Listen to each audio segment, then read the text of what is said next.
হ্যাঁ, কি হয়েছে বলো। তোমাকে আমি কতগুলা কল দিছি, তুমি কল কেন ধরতেছো না? হ্যাঁ, তো আমিও তো কল কেটে দিলাম কতবার। আমি ঘুমাবো, কেন বুঝতেছো না? তুমি সকালে কাজে যাবা, সারাদিন একটা টেক্সট করবা না, রাতে কল দিবা না, আমাদের কথাটা কখন হবে বলবে একটু আমাকে। আয়রা, তোমাকে না বারবার আজকে বললাম, তুমি সেম জিনিসগুলো আবার স্টার্ট করলা। হ্যাঁ, তো আমি কি করবো আমাকে একটু বলবা?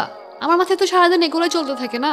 হ্যাঁ, তো তোমার মাথার মধ্যে চললে মাথার থেকে বের করে একটু শান্তিতে ঘুমাও, আর আমারও ঘুমাইতে দাও। আমার আর কাজ নাই, সারাদিন কাজ করবো আর বাসায় এসে সব চিল্লাচিল্লি শুনবো আমি। আমি চিল্লাচিল্লি করতেছি? আমার ভয়েস শুনে তোমার এটা চিল্লানো লাগতেছে? আয়রা দেখো, প্লিজ এখন তুমি সিন ক্রিয়েট করো না এসব। আমার একটু ঘুমাইতে দাও, আমার সকালে উঠতে হবে। রাখতেছি।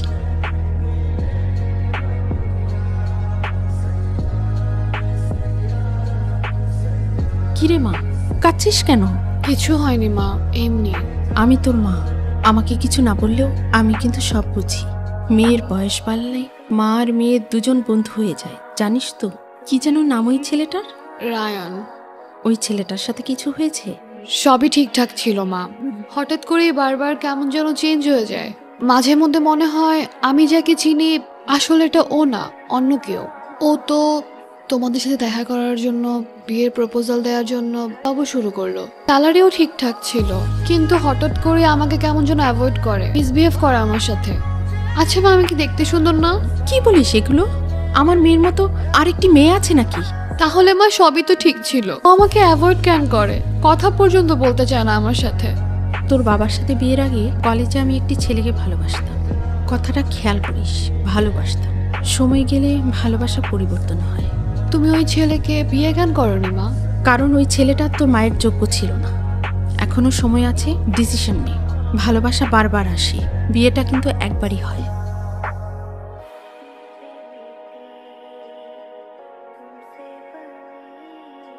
এভাবে সারা রাতকে টর্চার করে আয়রা? আর টর্চার করবো না তোমাকে। তো কল কেন দিছো?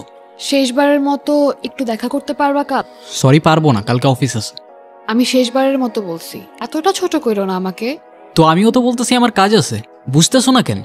আমি ওয়েট করব, কিন্তু মনে রাখো আজকের পর থেকে কেউ তোমাকে আর টর্চার করবে না।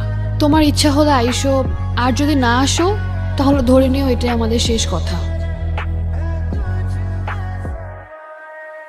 আমাকে তোমার এখন আর সুন্দর লাগে না, তাই না? কিন্তু মনে আছে একটা সময় ছিল যখন তুমি আমার পিছে পিছে ঘুরতা।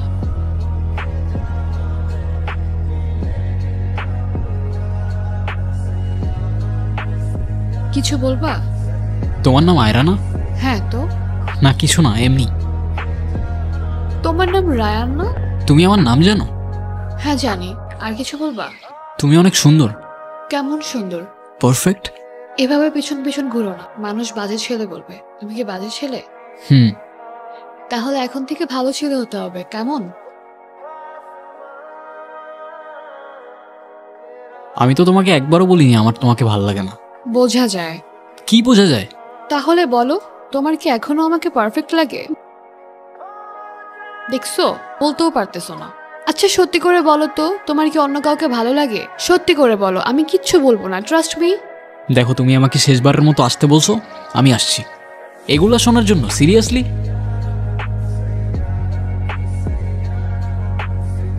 অদ্রিতাকে? আইডিটা কার? তুমি আমাকে নিজেই বলতে পারতা। বলার কি আছে, ও আমার ফ্রেন্ড। ও তোমার ফ্রেন্ড? ফ্রেন্ডের সাথে এত কথা, আর আমার সাথে কথা বলারই সময় নাই, বোঝাও আমাকে। বোঝানোর কি আছে এখানে? আমি ঠিকই জানতাম, নিজেই বলতো আমাকে, এতটা খারাপ লাগতো না। কখনো জোর করছি আমি তোমাকে কোনো ব্যাপারে? তুমি নিজেই বলতা তোমার আমাকে ভাল লাগে না, সুন্দর লাগে না, পারফেক্ট লাগে না, আমি চলে যাইতাম। কাজটা তুমি ঠিক করো নাই রায়ান, তোমার সাথে কেনই বা কথা বলতেছি আমি?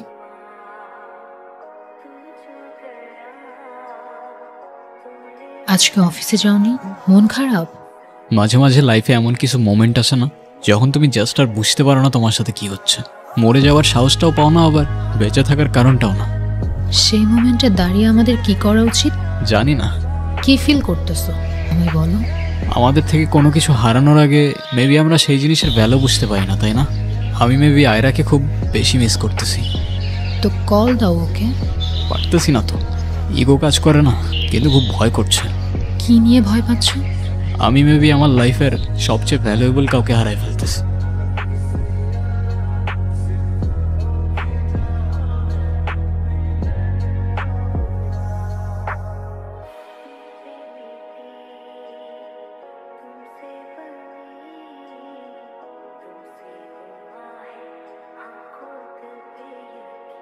আয়রা, বলো। আমার সাথে শেষবারের মতো একবার দেখা করতে পারবা? একবার প্লিজ।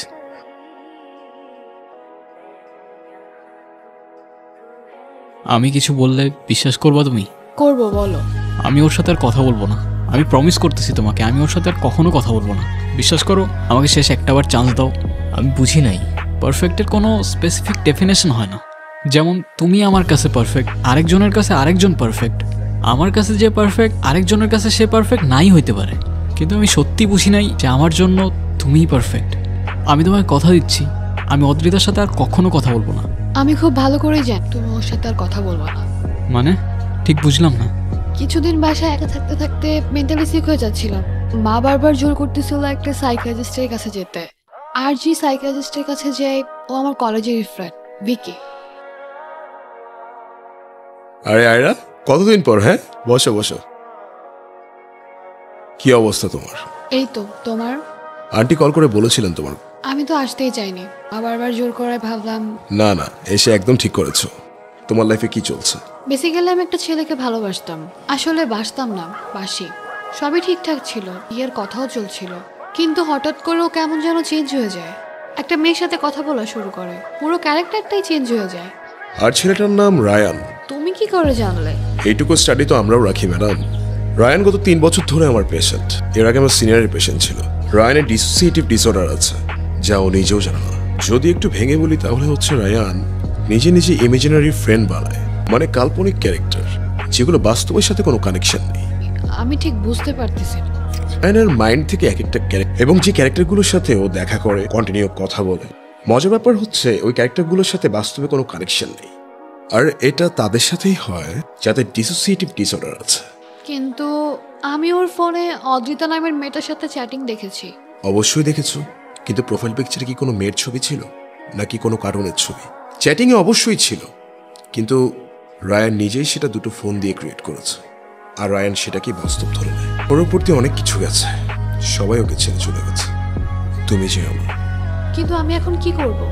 ও তো কথা পর্যন্ত বলতে চায় না আমার সাথে। একটু ওয়েট করো, আমি 100% শিওর না, তবে এতটুকু বলতে পারি, তুমি ওর রিয়েল লাইফ থেকে দূরে সরতে শুরু করলে ও নিজেও সবকিছু ছেড়ে তোমাকে খুঁজতে শুরু করবে। কি বলতেছো তুমি? অদ্রিতা সত্যি আমার ফ্রেন্ড, আমাদের মাঝে মধ্যেই দেখা হতো, কথাও হতো। তাহলে ওর একটা ফটো দেখাও আমাকে। ওর কোনো ফটো তো আমার কাছে নাই। ওর কোনো ছবি তোমার কাছে নাই, কারণ ওর কোনো অস্তিত্ব এই দুনিয়াতে নাই। অদ্রিতার কিছুই না, শুধুমাত্র তোমার ভ্রম। এখনো অদ্রিতাকে নিয়েই পড়ে থাকবা, যার কোনো অস্তিত্বই নাই? এখন আর সুন্দর লাগে না আমাকে? লাগে তো। কেমন সুন্দর? একদম পারফেক্ট। হইছে, থাক, এবার চলো। কোথায়? বাবা মার কাছে। অনেক কষ্টে ম্যানেজ করছি, চলো এখন। এই কয়েকদিন খুব মিস করছি তোমাকে। তো কল দিতা, এত ইগো কেন তোমার? তোমার একটা কলেজে এক মুহূর্তের জন্য সব ঠিকঠাক মনে হলেও পরের মুহূর্তেই সব এলোমেলো। অদ্রিতা, আয়রা, কোনটা সত্য কোনটা মিথ্যা, সব কিছুতে কেমন যেন একটা জট পাকিয়ে যাচ্ছিল। সত্য মিথ্যা সাইডে রেখে মনে মনে ভাবছিলাম এবার হয়তো অদ্রিতাকে হারিয়ে ফেললাম। আর ঠিক তখনই একটা দমকা হাওয়া আবারও পিছু ডাকলো।